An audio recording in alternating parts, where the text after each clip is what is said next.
It's so echoey here. Ground control to Phoenix. Can you hear me? Barely. It's weird not being in the same place. It's fantastic. Yell louder. Are you kidding? I can hear you. Let's always do this. Yeah, unfortunately, when ICE came this last weekend and picked me up, they brought me to Phoenix. They said it's worse than any other prison we could find. First of all, you sound very echoey, so I think you're recording either in a bathroom or a cathedral. Why not both? And the other thing is, you're afraid of someone hearing you. It sounds like ISIS right outside your doors, ready to break in. I'm way more comfortable at your house where I feel safe. I feel like I'm in a sanctuary city for podcasting. There's also a lot of lag between us. Is there? Yeah, we're very disjointed for some reason. I can promise you most... You actually completely drop out on occasion for me, so suddenly I don't hear what you're saying. Well, most of the things that I'm saying are really funny, so you should just laugh a lot. That's what I'll do. That's what you should be. Shall we begin these festivities? We might as well, right? I feel like we should try. This is going to be a new thing for us for this season. Normally, you would hit this button, but I will hit this button and we will begin. Who's going to direct us? There's no floor director. 2 locations. We'd have to have 2 floor directors, and that would make no sense. They couldn't coordinate with each other. But I'm going to hit this. You ready? We'll start. I have a lot to talk about today. I'm glad we're doing a long episode. I've got a lot to go through. Fantastic. I only heard about half of that. A lot to unpack. Ready? Here we go. Ready, go.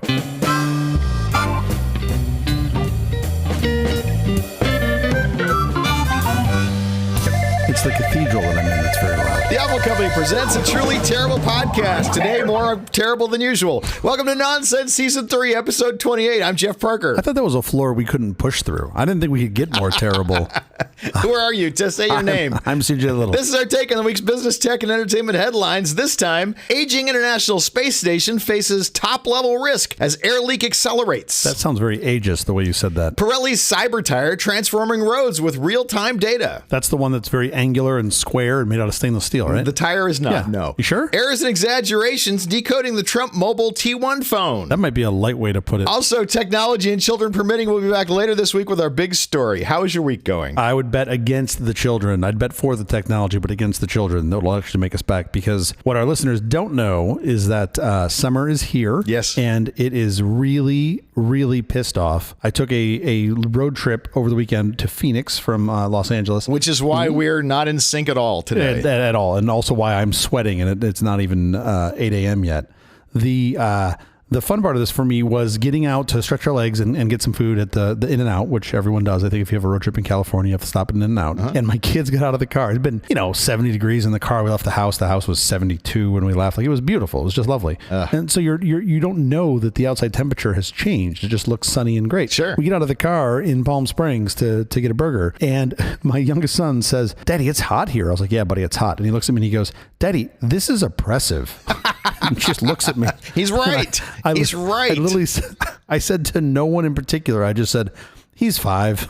Like, he's telling me it's oppressive. That's awesome. And he was 100% right. I had nothing to do but say yes. And it was one of those days where I did not ask them if they wanted to sit inside or outside. The only choice was inside. Sure. Anyway, we made it. We made it this far. We'll see how they do. What time did you get into Phoenix last night? Pretty late. It was like 10:30, 11 o'clock, something like that. We took our time. Kids sound asleep in the car? Or were they wide awake? No, kids were wired and talking, and they actually did ask, believe it or not, to listen to an episode of this show. And they wanted to listen to the geothermal episode. And then halfway through, my oldest son started telling me about some Modern Marvels episode he watched, where he said there was a device, a manufacturing device that gets hotter than the inside of the sun. I was like, the inside of the sun. That's what he said. I was like, I'm not sure that's true, but I'm sure they said something. But he was kind of poo-pooing our geothermal episode of like, oh, okay, you think that's hot? You think you guys have something? The Modern Marvels guys have something even hotter. So anyway, I got hazed by my 7-year-old. I think that's awesome. I love it. But it was fun. How about you? How was your week? Shohei Ohtani is pitching again. He's probably going to pitch 2 innings, but by the time this show releases, you'll know, because I'm about to head there. Yeah. They can't send him to the minors to practice, which is kind of interesting, because you can't get rid of his bat for 2 weeks while he goes and pitches in the minors. Yeah, why did they even have him pitch? I don't understand. Why? I mean, he's such an asset. Because have you seen him pitch? Is he as good as pitching as? No, I haven't actually, because it never happens. Is he as good at pitching as he is? He's outstanding. At least he was. Well, he's been off for a year plus, so we'll see what happens when he comes back. It might take him a little while to get it back, and maybe he never gets it back, or maybe he gets it back quickly. All sorts of options there. But wow, he's incredible. Interesting. Well, I will definitely watch it from afar, since I'm nowhere nowhere near you. This is going to be a short show simply because I have to leave in like 15 minutes to get to the game. Yeah. The game's, they're not going to wait for you. As soon as they announced that Shohei was pitching, which was just like 24 hours ago, not even 24 hours ago, maybe 12 hours ago, ticket prices doubled. And the crowd to get in will be crazy. So I've got to leave right at a precise time. Aren't you just taking the nonsense helicopter in? Doesn't it just land on the field? How hard can it be? I wish. We'll do that maybe next time. But I did do something technological that I want to mention because I've never done it before. Home automation. I did some of that too, but I got a yes. Wait, did you use tabs instead of spaces? Do you want me to tell you about the Bluetooth low energy stuff that I have? That here we go. Tells me what room the dog is in. Oh no, this actually happened, folks. He actually. It's so funny. His house is so big and his dog is so small that he needs a tracker to know where it is at all times. Mostly, I just want to know that the dog is in the house, that he hasn't escaped. And in the case of our dog, he's not trying to get out. He doesn't want to be out. He just sometimes comes out with us, and then he can't get back in because we've shut the door and left. So I want to make sure he's always safely inside. But do you think at night, like Barkley gets on like the dog forums and is bitching about how like you're basically Big Brother? Like, is he on the dog version of EFF trying to figure out how to get his privacy back since you're watching him everywhere he goes? I think we were watching him anyway. I think the nice thing is now I don't have to get out of the car and go, let's make sure Barkley's in the house and spend an extra 5 minutes finding what room he is. He's really got the best gig ever. Yeah. Listen, here's the thing though. On that tag, little tag, his little Bluetooth iBeacon, it's called. Yeah. On that beacon, there's a little place for a QR code. Okay. I put a QR code on there that directs you to web page. No, it directs you to a web page that tells you all about who Barkley is and who his vet is and how to reach his owners and all this kind of stuff. And it's great. It's better than he's got a tag. He's already got a little metal tag that has the phone number. That's not much data, but it gives you at least the phone number. Sure. And it's better than the chip in his butt that you scan, or his neck, or wherever the chip is. I don't even know. I'm not a vet. The chip I got installed was put in my butt. The one the dogs get, they put in the neck. It's totally different. But it's better than that chip. To read that chip, you have to go to the vet. This way, you don't even have to go to the vet. Sure. You just scan the QR code with your phone, and you get all the information you need. Please tell me you're using this as a way to like mine crypto off people's phones or something. Is that the whole?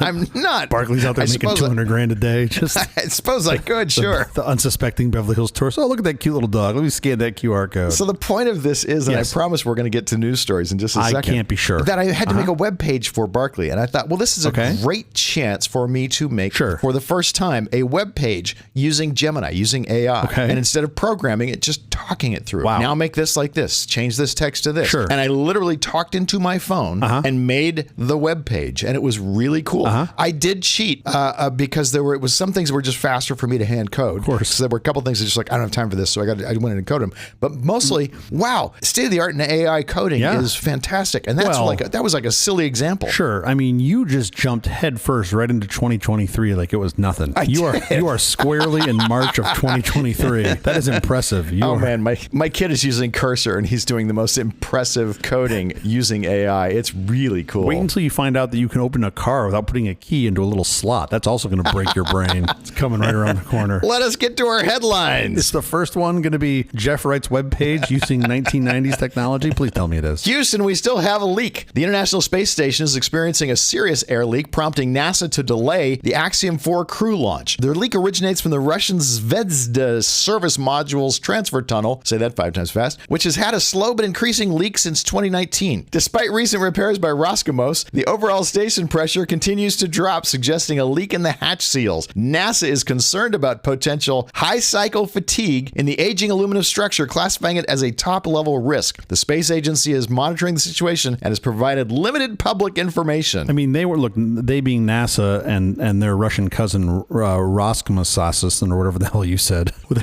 They were pretty sure they had this leak figured out. Well, we really should not do this, not in the company of each other. I think they were pretty confident that they had solved all of the air and leak problems when they got Butch off the ISS. I think that's where they thought most of the leaking was coming from. Mainly they're like, the pressure keeps going up. We think from methane. We're not sure. No, this is a really not good scenario. This is I didn't even like reading this article. So basically they had a leak that has been slowly increasing for a number of years. They patched it. I think on the last mission up they sent like 2 cans of Flex Seal and the ghost of Billy Mays up there to do it. I think is what they did. Exactly. They just packaged him up and gave him a Timothy Leary treatment. That's what I thought. Why don't they do spacewalks all the time where they go outside? Why don't they take a bucket of soapy water?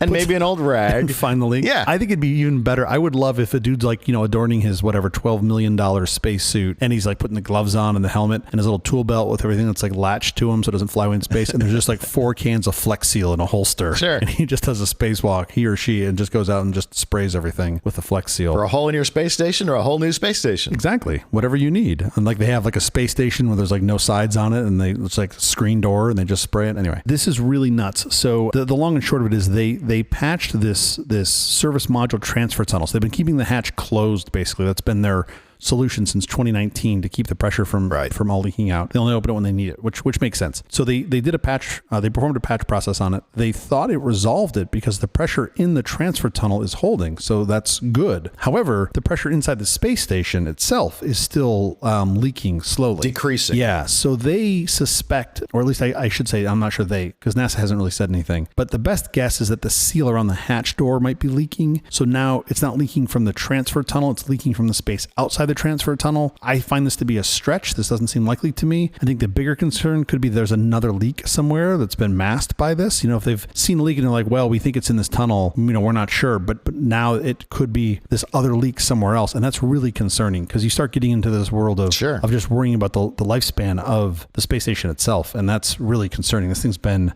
it's been launched at different periods, but basically we're a 30-year-old ship that's been flying around, and you got to worry about things failing catastrophically at this point. And that's Can you seal off parts of it if you suspect a leak is in the Russian section of it? Can you seal off part of it? Yeah, but I don't think you've got full redundancy of all the systems. So you're going to get to some point where you lose enough components and it's just not, you can't stay there. It's over. I would suspect. I don't know. I'm certainly no expert about it, but all right.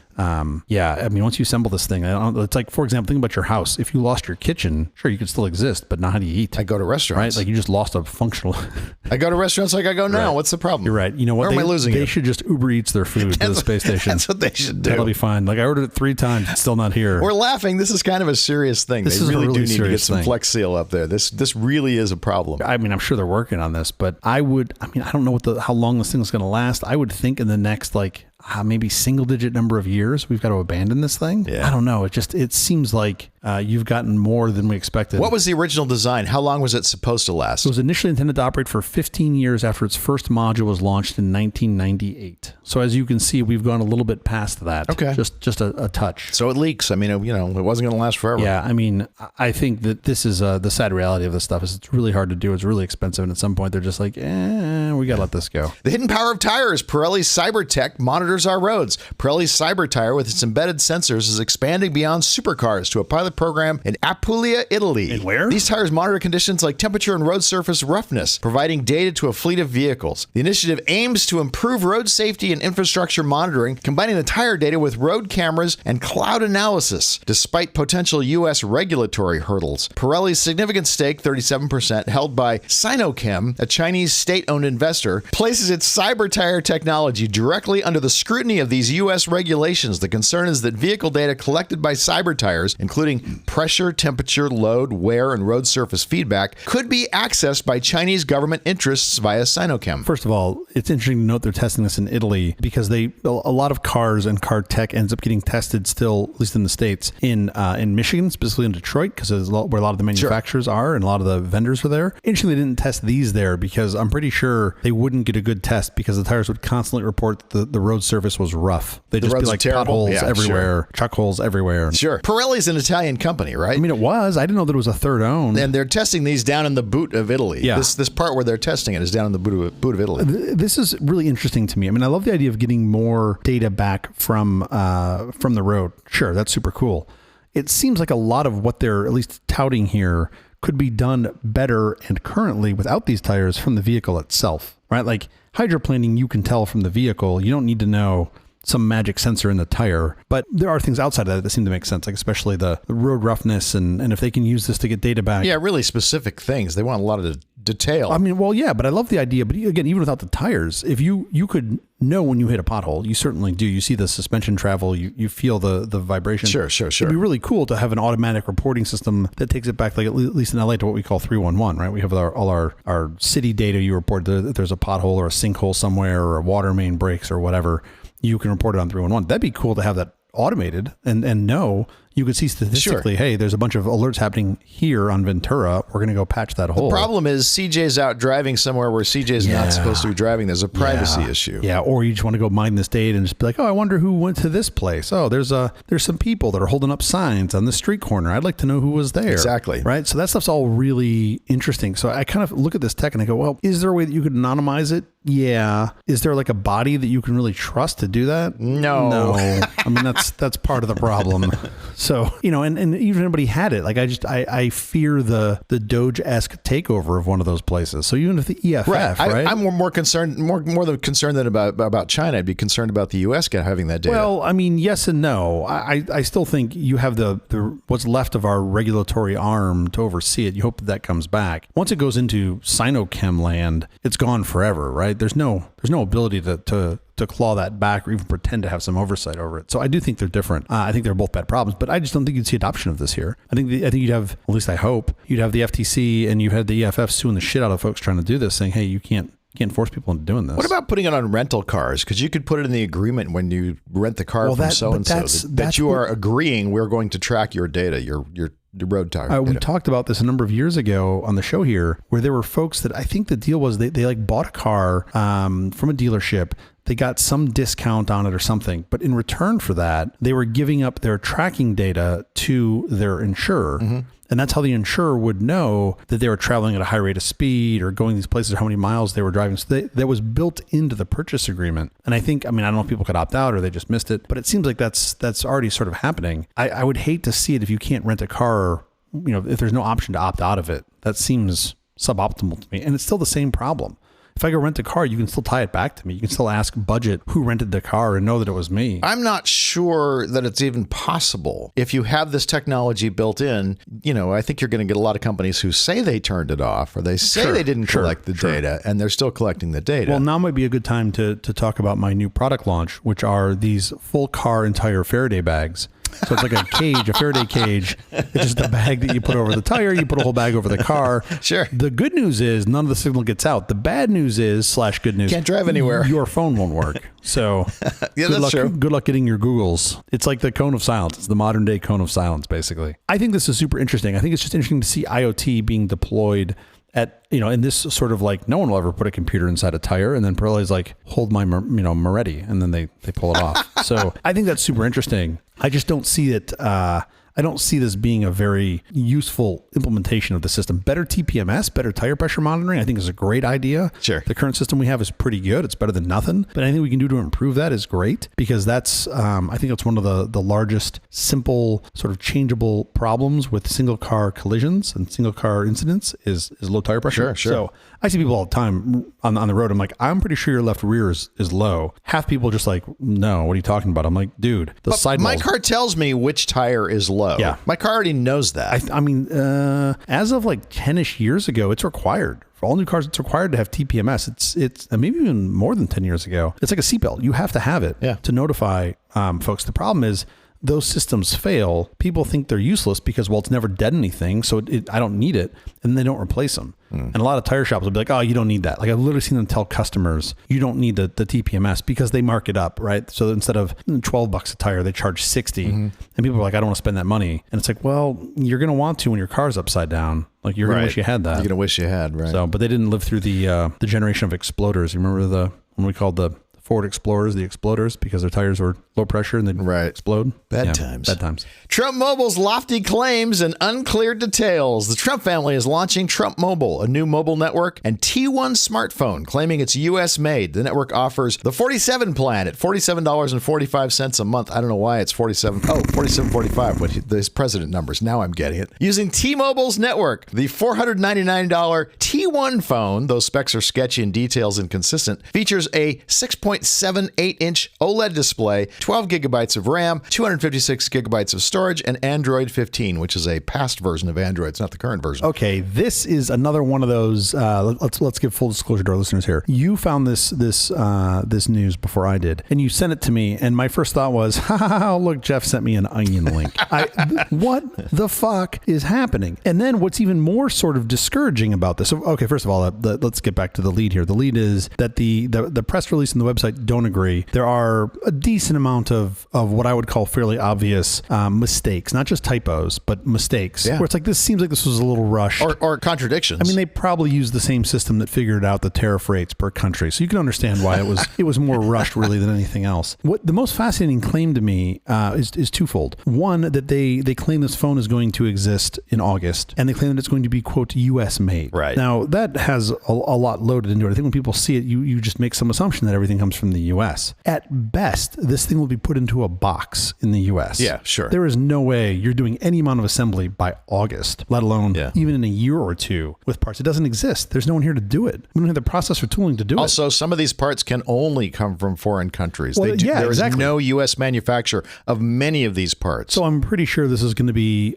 we put a flag on it. We said it was made here because we took it out of the shipping box that came from Shenzhen, and we put it into the whiter box here that says 47 on the side, and that constitutes U.S. made. I mean, that's what this is going to come down to. We're probably never going to really know because it's not like we're going to have any of this information up front. So that right there is just fascinating to me that's the pitch. The phone looked better than I thought it would, to be honest. I thought this thing was going to be some ancient tech. It seems like it's a little tired, but like a year and a half old, maybe 2 years old. Like not. Yeah, you mean the parts that are in it? Yeah. Yeah, at least the specs. I mean, who knows what the parts are? You're paying a lot for the specs. You're paying a lot for what the specs are. Yeah, I wouldn't be surprised if you get this thing and it's like what Doc Brown did on Back to the Future, and it's just full of fucking tape recorder parts. Like it just doesn't work, right? Like remember he sold to the Libyans. He sold.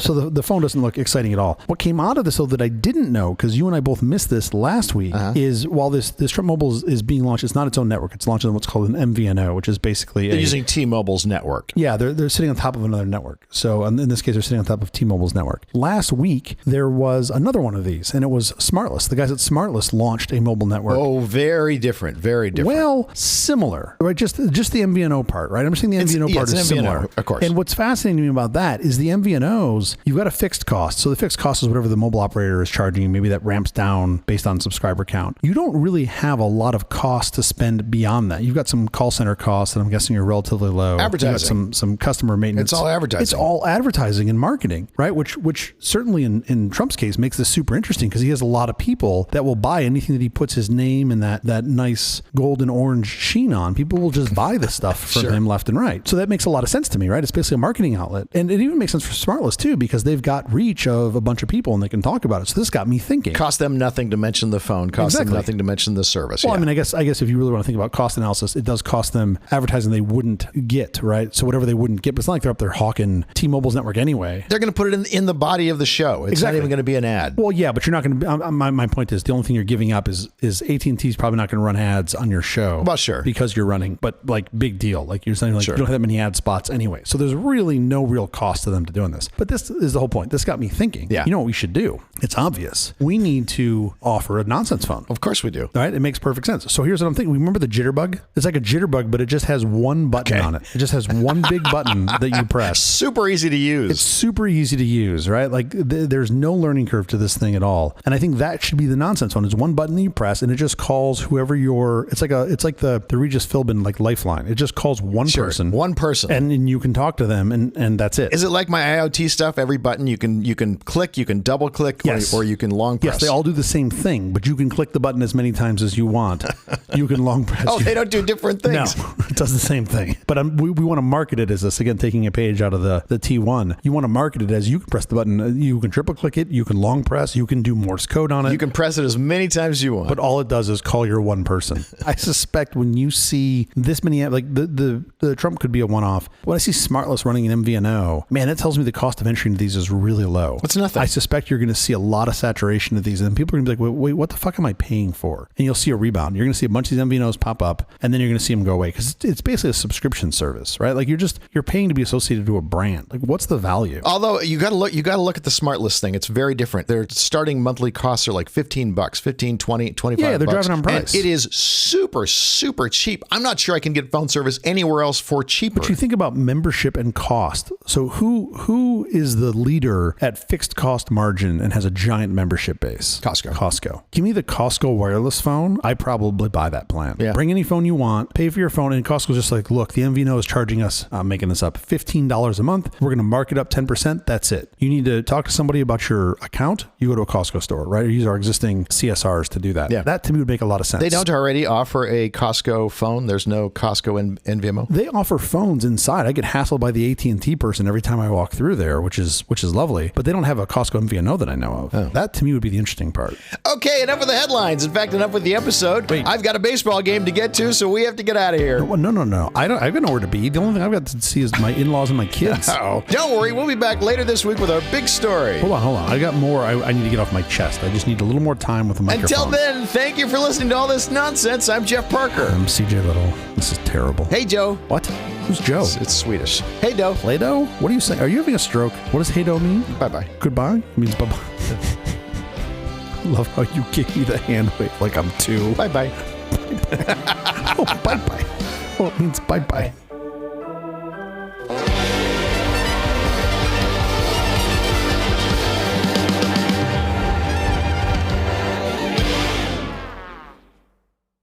Jeff, you know what we need? We need more speed. Yeah? We need the Seville-XTurbo. It's 80% the performance of the AT at 1/3 the cost. Wow. Yeah, I know, right? It has all the regular features of the Seville-XT that you've come to love and runs all IBM software. It has 5 I/O slots, Yeah. an 8088 16-bit microprocessor. Woo. It's willing to accept an 8087 math coprocessor, if you ask it nicely. Willing. And it has built-in serial and parallel ports, both. The Seville-XTurbo can run at 7.37 megahertz compared to the standard IBM 4.77 megahertz. So it's got like a button that you push that makes it turbo.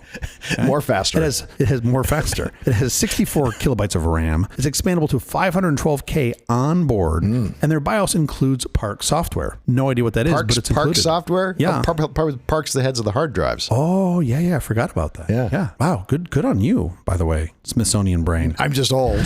Yeah, but it's this paradox, right? You're old enough to know, but you're also old enough to not remember. Sure. Paradox. So you can get the Seville-XTurbo bare board with BIOS starting at $450. With BIOS. With BIOS. I don't have to buy that separately. You don't have to buy that separately. But if you don't want to build it yourself, you can get the board populated with that 64 kilobytes of memory that I mentioned earlier, fully assembled for $1,350. Fully assembled? Fully assembled. Do you remember the day when that was an option on electronics? You could buy them assembled or not assembled. Of course. And now all these kids just take it for granted that it comes soldered together. The early computers all came not assembled. Yeah. You had to have your own keyboard, and you had to have your own, I'll bring all your own stuff. Yeah, for an extra fee, you could actually have Woz show up with it, and you would put it together in your house.